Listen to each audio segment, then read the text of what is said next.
আলিয়া সবগুলোকে দেখছিল। ওয়াও, এগুলো কি সুন্দর, অনেক পুরনো মনে হচ্ছে। আলিয়া আর্টিফ্যাক্ট দেখে কিছুটা এগিয়ে যায়। এগিয়ে গিয়ে সে থেমে যায় এবং আর্টিফ্যাক্ট গুলোকে ভালো করে দেখতে থাকে।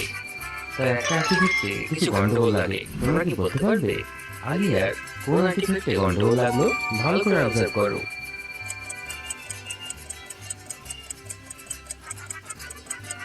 আলিয়া যখন আর্টিফ্যাক্ট গুলোকে দেখে, তো তার নজর এই আর্টিফ্যাক্টে যায় যেটাতে প্রাইস ট্যাগ লাগানো আছে।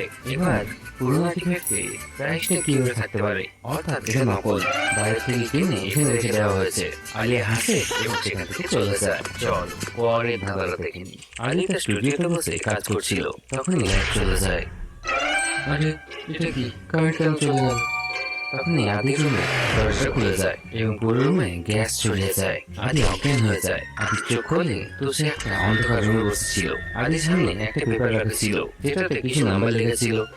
আদি বুঝে যায় যে তাকে কোশ্চেন মার্কের ভ্যালুটাকে ফাইন্ড করতে হবে। হয়তো তার ফলেই এই সামনের দরজাটা খুলে যাবে। তোমরা কি বলতে পারবে কোশ্চেন মার্কের জায়গায় কি আসবে? ভালো করে ভাববে।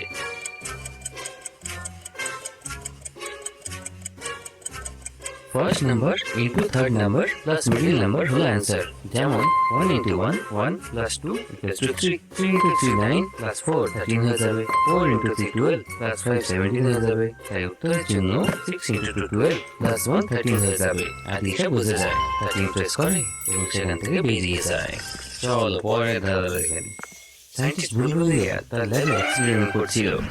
যদি এক্সপেরিমেন্টটা সফল হয় তাহলে কত লোকের লাভ হবে। সায়েন্টিস্ট মার্কেট যায় কিছু কাজে এবং যখন ফিরে আসে তো দেখে যে তার নোটবুকটা সেখান থেকে মিসিং আছে, যেটাতে সব রিসার্চের তথ্য